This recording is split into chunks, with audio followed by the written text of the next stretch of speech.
আসসালামু আলাইকুম, আপনারা সবাই কেমন আছেন? সকাল সকালে চলে আসলাম বেগুন ছিঁড়তে। সকালবেলা বৃষ্টি পড়ছে। এই দেখেন কি সুন্দর বেগুন ধরছে আমার থলে থলে, দেখেন।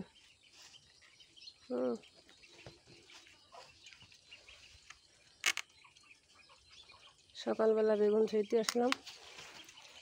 এই যে বেগুন,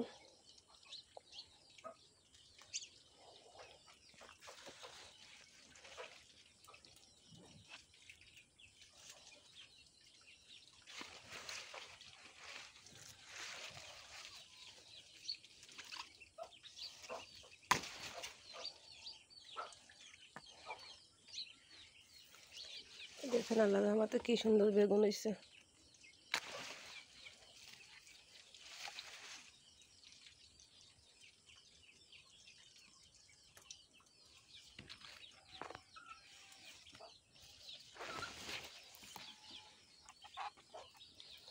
এই বেগুনগুলো আছে থলি যে বেগুন হয়, সেই বেগুন।